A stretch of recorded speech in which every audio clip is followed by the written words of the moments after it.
What is going on, guys? TalkNorwichCity here, back for another Norwich City daily news video. I'm sorry that these haven't been daily for about the past week now, but it just seems that we've been playing games every day at this rate, and I love it, but it just means I haven't been able to fit these in. But they're back, and you guys seem to really enjoy these. The comments are always really good, and you always leave them good likes as well. So a massive thank you to that, and I guess a quick little update really. We are very close to 11,000 subscribers. I think we're about 150 away, but it seems like we've been in the 10,000s for ages now. The subscribers aren't going up as quick as I would probably like them to, but the views are going up, the interaction's going up, so as long as that's good, then that's fine. But if you've got any friends, if you haven't yet subscribed, please do click that subscribe button, because it helps me out big time. And also, I do still have stickers on sale. I've got some Norwich City ones with the canary in the middle. I've got some 1902 ones, of course, when we were founded. I've got some Norwich on Tour ones, which are really popular, one city strong, and also an Irish Messi sticker. They are £2.50.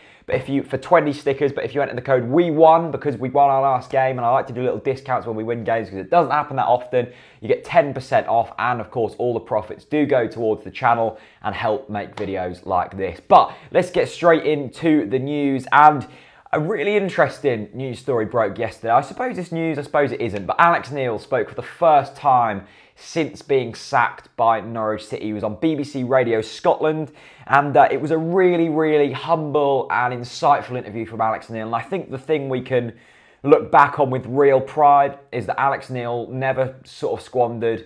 He was always in front of the press. He was always truthful, and I think he will admit that he did maybe get some certain things wrong. He said one of the big things that he got wrong is that he kept the players that had got him up previously. He says here, we had a lot of players at the club for longer than 5 years, and we needed to start afresh.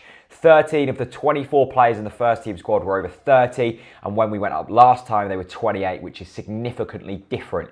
It's when you're at your peak. We needed to rebuild, and the one thing I blame myself for is that I re-signed all the players to get us back up because they'd already done it in the past.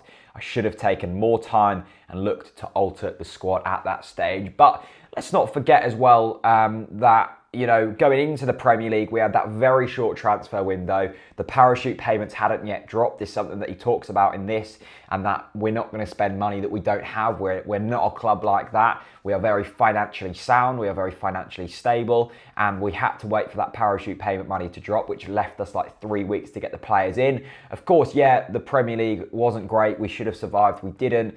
And then he made the big mistake of keeping the players that we already had to try and get us back up again instead of looking elsewhere.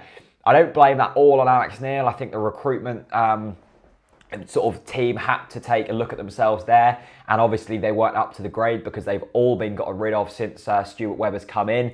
And I think the board can also take some regret and also, you know, look at themselves as well, because I think Alex Neil could have been backed.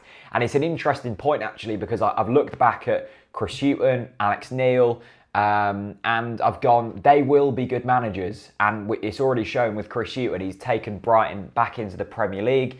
I'm sure Alex Neil will go on to do good things, but it didn't work out for them here. I mean, Chris Hughton had a good first season, took us up to, what was it, 12th in the Premier League, and Alex Neil had a great first season, but then it just kind of faded out, and I'm not 100% sure that was all the manager's fault. I think especially under Chris Hughton, he was let down by the board, and similar to Alex Neil, I don't think he had the infrastructure around him and the support network to really back him up. And I think that Stuart Webber's come in, he's already highlighted that, and he's already looking to change that, so that's really positive. But I'm going to link this down in the description below, because it is a really interesting article. It's a long one, and it's also got a nice little radio clip as well. So go and check that out. Alex Neil speaking out for the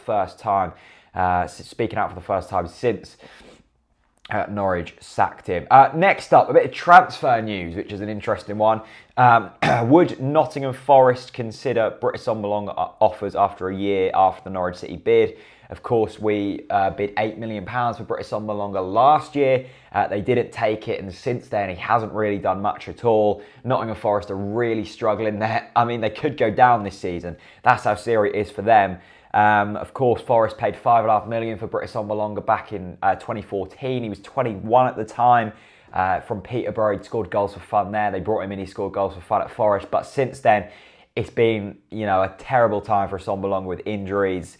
and it really hasn't been that good. I think he scored 1 goal in the last 12 championship games, and we are the second most prolific team in front of goal. We've scored 76 times this season. Cameron Jerome scored 16 goals. Oliveira scored, 12? Jacob Murphy scored 10 or 11. You know, we've got players in them areas who can score goals. And is Assombalonga the answer? I'm not so sure. So, you know, that's an interesting one. Let me know down in the comment section below if you'd like to see Britt Assombalonga at Norwich City. And finally then, it's Brighton up this Friday. They are already going up. I think if they win this game, they will be crowned champions. And Chris Hughton, what a job he's done there. An absolutely fantastic job. And it's a really nice story, actually, the Brighton story. On the verge of liquidation, the fans rallied round to get the club back.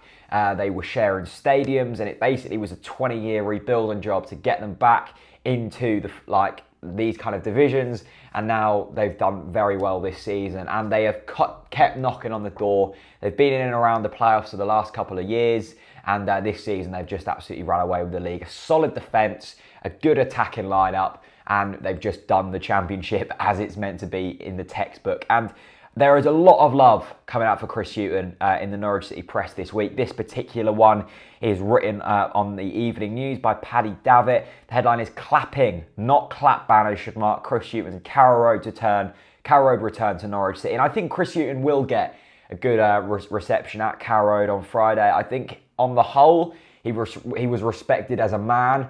Obviously, there was incidents where people were chucking clap banners at him. Everyone was Hughton out. I don't think the board helped their case, but I think as a man, all Norwich City fans understand just how much of a gentleman he is, and he is a good manager. It just didn't work out for him here. It's going to be very interesting to see how they cope with things in the Premier League. You know, it's going to be a lot tougher for them there. They're going to have to invest. Will he revert back to the football that we saw him play with Norwich City? Quite a defensive style, quite long ball at times. It'll be interesting, and I'm looking forward to seeing how Brighton cope. But if they play anything like they have done this season, then I'm sure they'll be fine. But I guess my message is give Chris Hughton the reception he deserves. Obviously, it's going to be a bit tough seeing Brighton fans ecstatic, seeing we are going up all evening. But, you know, that's how it is sometimes, and they deserve it. They've been a lot better than every other team in the Championship this season. So, a big thanks for watching. Let me know your thoughts on Alex Neil. Let me know your thoughts on Britt Assombalonga, and also let me know your thoughts on Chris Hughton. And finally, of course, I'm going to give one last plug to the stickers. They are in the description below. Please, please, please go and get some. It does mean the world to me. Yeah, they're, you know, designed by us, and it helps the channel up big time, and I would appreciate it massively if you did go and get some. Hit subscribe, hit like, and I'll see you very soon. Peace out.